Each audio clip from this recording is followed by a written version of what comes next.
اچھا، تو آج ہم بات کر رہے ہیں جنگ کے بدلتے ہوئے منظرنامے پر، اور خاص طور پر کہ اس کا ہندوستانی سلامتی پر کیا اثر پڑ رہا ہے۔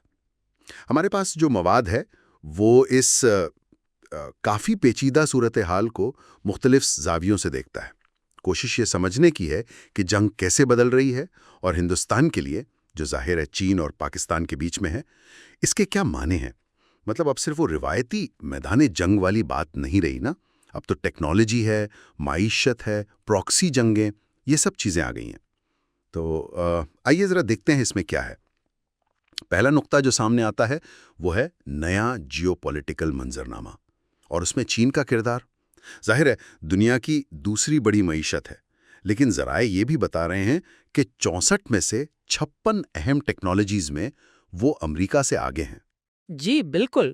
اور وہ پاکستان جیسے ملکوں کو اپنے مقاصد کے لیے استعمال بھی کر رہا ہے۔ بالکل، اور یہاں جو چیز خاص طور پر دلچسپ ہے وہ یہ کہ چین کا جو ٹیکنالوجی میں غلبہ ہے نا، جیسے آپ نے کہا، خاص کر آرٹیفیشل انٹیلیجنس، کوانٹم کمپیوٹنگ میں، تو پاکستان کے ساتھ اس کا تعلق صرف یہ نہیں کہ وہ ہتھیار بیچ رہا ہے۔ وہ آپریشن سندھور والی بات جو سامنے آئی، ہاں، وہ کیا تھا؟ اس سے پتا چلا کہ چین پاکستان کو ہندوستانی فوجی نقل و حرکت کی بالکل لائیو، مطلب ریئل ٹائم میں معلومات دے رہا تھا۔ اچھا، تو یہ صرف خریدار اور بیچنے والا رشتہ نہیں رہا، یہ ایک گہری اسٹریٹجک پارٹنرشپ بن گئی ہے، اور ایسا لگتا ہے جیسے ذرائع کہہ رہے ہیں کہ چین پاکستان کو اپنے سسٹمز کے لیے ایک لائیو لیب کے طور پر دیکھ رہا ہے۔ Live lab? یہ تو کافی سنجیدہ بات لگتی ہے۔ مطلب کیا ذرائع یہ کہہ رہے ہیں کہ پاکستان ایک ٹیسٹنگ گراؤنڈ بن گیا ہے چینی ٹیکنالوجی کے لیے اصلی جنگی حالات جیسے ماحول میں؟ ایک طرح سے جی۔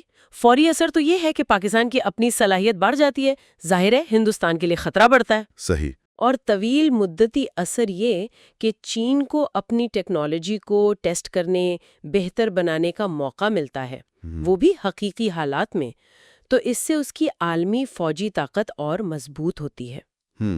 اور یہ جنگ کی بدلتی ہوئی فطرت کی طرف بھی اشارہ ہے۔ اور اسی بدلتی ہوئی فطرت پر وہ لیفٹیننٹ جنرل راول سنگھ کا ذکر بھی ہے ذرائع میں۔ وہ کہتے ہیں کہ جنگ کی کئی نسلیں وہ آج ایک ساتھ موجود ہیں۔ یہ بڑا دلچسپ نقطہ ہے۔ جی، تو کیا اس کا مطلب یہ ہوا کہ ہمیں پرانی طرز کی جنگ کے لیے بھی تیار رہنا ہے، اور مستقبل کی جو ٹیکنالوجی والی جنگیں ہیں ان کے لیے بھی؟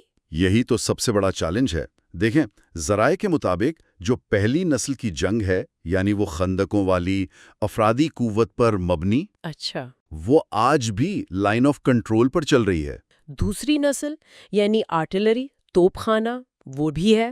تیسری نسل جو مینوور وارفیئر ہے، جس میں فوجیہ اور زمینی فوج مل کر کام کرتی ہیں، وہ آپ کو چین کے ساتھ سرحد پر نظر آتی ہے۔ صحیح۔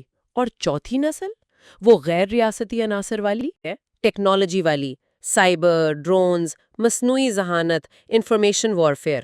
اوہو، تو یہ تو بہت ہی پیچیدہ صورتحال بن گئی ہے۔ بالکل، اور یہاں سب سے اہم بات یہ ہے کہ ہندوستان کو ان تمام محاذوں پر بے وقت لڑنے کے لیے تیار ہونا پڑے گا۔ آپ صرف یہ نہیں کہہ سکتے کہ ہم بس 5ویں نسل پر فوکس کریں، کیونکہ مخالف کسی بھی سطح پر چیلنج کر سکتا ہے۔ ایگزیکٹلی، جیسا کہ جنرل سنگھ نے بھی اشارہ کیا، جنگ کی جو بنیادی فطرت ہے، یعنی طاقت کا استعمال، سیاسی مقاصد، وہ شاید وہی ہے، لیکن اس کا کردار، مطلب جنگ لڑنے کے طریقے، وہ بہت بدل گئے ہیں۔ اور اسی بدلے ہوئے کردار کو دیکھتے ہوئے وہ آتم نربھر بھارت یعنی خود انحصاری کی بات، اس کی اہمیت تو پھر بہت بڑھ جاتی ہے۔ یقیناً۔ خاص طور پر یہ آپریشن سندور والی بات، اور پھر سپلائی چین میں اگر کوئی مسئلہ آ جائے تو یہ بیرونی انحصار کتنا خطرناک ہو سکتا ہے۔ یہ بہت بنیادی سوال ہے کہ کیا واقعی جب کوئی بحران آئے یا جنگ ہو تو آپ باہر کے سپلائرز پر بھروسہ کر سکتے ہیں، چاہے وہ آپ کے پرانے دوست ممالک ہی کیوں نہ ہوں، جیسے روس، فرانس، اسرائیل؟ تجربہ تو یہی بتاتا ہے، اور ذرائع بھی اسی طرف اشارہ کرتے ہیں کہ نہیں، ہر ملک پہلے اپنا مفاد دیکھتا ہے۔ صحیح بات ہے۔ تو ہندوستان کے لیے خاص طور پر جو اہم ٹیکنالوجیز ہیں، جیسے سیمی کنڈکٹرز ہیں، الیکٹرانک وارفیئر کے سسٹمز ہیں، اور خاص کر ڈرونز اور اٹیک ڈرونز، اور ان کا مقابلہ کرنے والی ٹیکنالوجی، جی، ان میں خود کفیل ہونا، یہ اب صرف ایک آپشن نہیں، یہ ضرورت بن گیا ہے۔